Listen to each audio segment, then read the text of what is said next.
On va faire un bilan des premières vidéos qui liaient vecteur avec l'art. Donc, on va considérer une transformation qui va transformer A en B. C'est-à-dire qu'on déplace A. Imaginez si on avait un calque. Je fais bouger mon calque de A vers B. Donc, je mets une flèche en fait au bout pour montrer comment s'est passé mon déplacement. Donc, quand on fait un tel déplacement, c'est-à-dire selon une droite, cette application en fait s'appelle une translation. Donc la translation qui transforme A en B, on va introduire un point C, et puis on va chercher l'image de C par cette translation. Donc C, il doit se déplacer de la même manière que A s'est déplacé vers B. Donc imaginez si vous aviez un calque.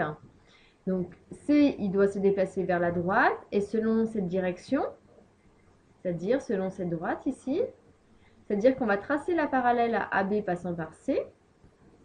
Et puis ensuite, donc comme je me déplace de A, de la gauche vers la droite en montant vers B, ça veut dire que l'image de C, elle va être quelque part en montant. Et puis en fait, on va mesurer cette longueur ici, qu'on reporte ici, à peu près sur mon dessin. Donc ici, on voit que j'ai exactement en fait ce qu'on appelle le même vecteur. Et là, on dit D. Donc l'image de C par cette translation, c'est D. Donc, qu'est-ce que ça va vouloir dire? En fait, ici, lorsque j'ai construit cela, qu'est-ce qu'on a fait apparaître? Deux droites parallèles ici, deux côtés égaux. Et bien, par définition, ici, on va faire apparaître en bleu un parallélogramme. Donc, quand on est dans une histoire de vecteurs, on est dans des parallélogrammes. Alors, il va falloir faire attention aux lettres, puisque quand je vais dire mes lettres, je vais tourner dans le sens là. Ce sera, si je veux la translation qui transforme C en D, ce ne sera pas ABCD le parallélogramme, mais ce sera ABDC. Donc à chaque fois, je vous conseille de faire un dessin pour bien voir l'ordre des lettres. Donc ABCD, parallélogramme, je ne vais pas l'écrire, je l'abrège en fait par ce code là. Ça voudra dire parallélogramme.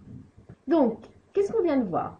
Cette translation, elle transformait A en B. Donc en fait, on a créé, et on va noter en fait, ça nous donne le vecteur AB.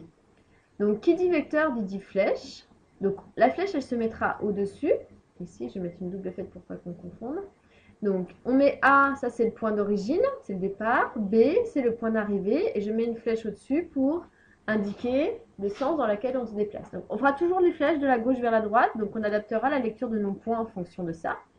Donc, ici, j'ai créé le vecteur AB. Et on voit en fait que, comme j'ai créé le même déplacement, ça c'est toujours le vecteur AB. Mais ce vecteur AB, en fait, il pourrait avoir d'autres lettres. Puisque j'ai transformé C en D, donc le vecteur AB, il va pouvoir être égal aussi au vecteur CD. Donc on vient de voir une première propriété, qui est l'égalité entre les vecteurs. Deux vecteurs vont être égaux s'ils vont avoir la même longueur, ici. La mesure AB est égale à la mesure CD.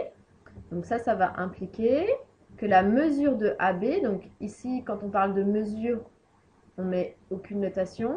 Ensuite, il y a une histoire de parallèle. Donc, c'est la droite AB qui est parallèle à la droite CD. Et puis, il y a une histoire de sens. Je me suis dirigée de A vers D. Donc, on doit se diriger de C vers D.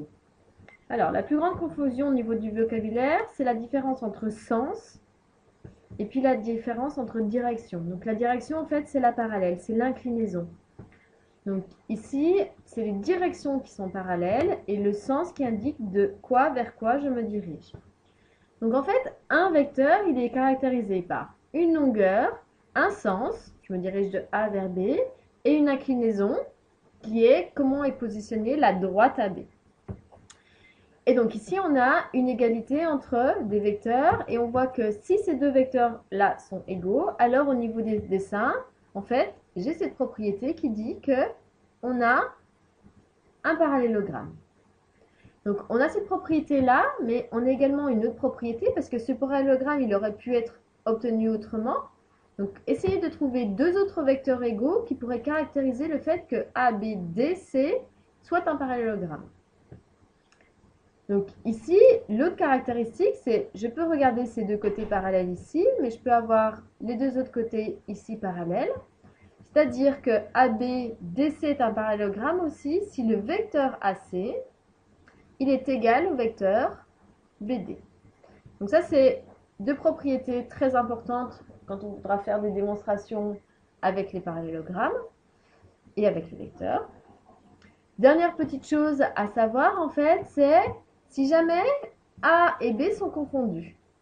Donc si jamais A il est confondu en B, en fait, donc c'est-à-dire que j'ai un point unique, A et B, ben, c'est le même. Donc est-ce qu'il y a eu un déplacement? Ben, en fait, ici, il ne s'est rien placé au niveau du déplacement. Donc en fait, il n'y a pas de vecteur.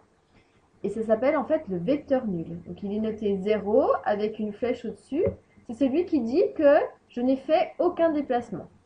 Et puis dernière petite chose, donc vous voyez qu'en fait ce vecteur AB, il est venu ici. C'est aussi le vecteur CD qui est venu ici. Je pourrais le placer, continuer à le placer ici. Je pourrais le placer ici. Tant que je respecte la même direction, donc tous ces vecteurs ils sont parallèles, enfin à peu près pour le dernier, de même longueur. Donc des fois en fait on peut noter aussi, on peut simplifier, on peut l'appeler le vecteur petit u. Et puis pareil, ici avec le vecteur AC ou le vecteur BD, si j'en ai beaucoup, j'aurais pu lui donner ce qu'on appelle un représentant. Et puis j'aurais pu l'appeler aussi le vecteur petit v. Donc on garde les lettres majuscules lorsque l'on donne un point de départ avec un point d'arrivée. Et on prend des lettres minuscules lorsque l'on traite en fait ce que l'on appelle un représentant. On va faire un exemple. Alors, on considère un triangle. On va regarder la translation qui transforme A en B. C'est-à-dire que sur ce dessin-là, je me déplace de A vers B. Donc, si vous n'avez toujours pas compris la notion de vecteur, utilisez un calque. Faites le dessin du triangle sur un calque et puis vous pourrez faire glisser votre calque pour comprendre comment ça marche. Donc, on doit transformer C en D et je dois construire l'image de D. Donc, si je me déplace de A vers B comme ça veut dire que C, il doit se déplacer de la même manière, même direction.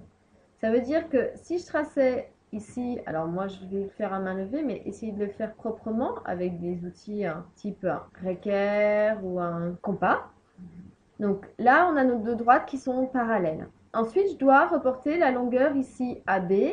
Donc si on mesure, ici à peu près, et je regarde, je suis montée parce qu'en fait, je me suis dirigée de A vers B, donc je dois conserver le même sens. Donc je me déplace de C vers D. Donc ici à peu près, j'ai un parallélogramme que je vais faire apparaître ici. Donc j'ai ABDC qui est le parallélogramme ici, qui m'a permis de trouver donc ce point D. C'est bien vrai que A transforme en B, C se décale en D. Donc pour avoir eu le parallélogramme, on a eu la notion du vecteur AB qui devait être égal au vecteur CD. Et donc ça nous a donné le parallélogramme ABDC. On en fait un autre. Donc maintenant, je veux transformer C en A, c'est-à-dire C se déplace vers A. Donc ça veut dire que tout le monde doit se déplacer de cette manière-là, donc en descendant avec cette inclinaison. Et on doit transformer B en E. Je dois trouver quelle est l'image de E. Donc si je me déplace selon cette direction, ça veut dire que je dois conserver la même direction ici. Et puis, donc C il se déplace vers A, vers le bas. Ça veut dire que B, en fait, son image, elle va être aussi vers le bas, quelque part ici. Et pour bien savoir, en fait, on va mesurer cette longueur ici. On va reporter à peu près. J'arrive ici. Donc, je me décale bien de la même manière, de C vers A, de B vers ce point. Donc, lui, ce sera mon fameux point E. Ici, alors, c'est pas super juste sur mon dessin, mais en tout cas, vous, sur votre cahier, ça doit être très juste. Et donc, au niveau des égalités de vecteurs, là, j'avais le point A. On aura le vecteur CA qui sera égal au vecteur BE. Donc, sachez faire ça avec un compas. Donc, dernière chose à savoir, c'est lorsqu'on parle de l'opposé d'un vecteur. Donc, j'ai mon vecteur que je vais appeler U, qui fait ceci, par exemple. Ça, c'est un représentant. Si jamais je pars de A, il va se déplacer de la même manière ici vers B. Donc, on a le vecteur U qui est égal au vecteur AB. Donc, si on veut l'opposé de U, donc vous vous souvenez, je vous avais expliqué que quand on parle de l'opposé d'un nombre, par exemple, si je dis l'opposé de 2, c'est moins 2. Qu'est-ce qui a changé? C'est parce que sur une échelle, si on place 0 ici, je place 2, je suis monté, eh bien moins 2, lui il est descendu. Donc c'est juste une histoire de sens. Donc ici, si je me déplace de A vers B, si je veux l'opposé du vecteur U, c'est-à-dire que tout est identique, en tout cas dans la longueur et dans la direction, mais par contre il va y avoir un autre sens. Au lieu de se diriger de A vers B, on va se diriger de B vers A. C'est-à-dire qu'on va créer le vecteur BA. Donc ici, je me déplace de B vers A. Et puisqu'on parle d'opposé, en fait, c'est juste mettre un signe moins. Donc l'opposé de U, ce sera moins U. Et on voit, si on veut faire aussi, c'est moins le vecteur AB. Et on voit que si on met moins devant un vecteur, eh bien, il suffit de changer l'ordre des lettres. Par exemple, si on fait des petits exemples ici, tout simple, et puis après on fera des choses avec la somme. Si on dit moins CD, eh bien c'est plus DC. Donc chaque fois qu'on mettra un signe moins devant un vecteur et qu'on fera des calculs, c'est toujours plus simple de travailler avec un signe plus qu'avec un signe moins.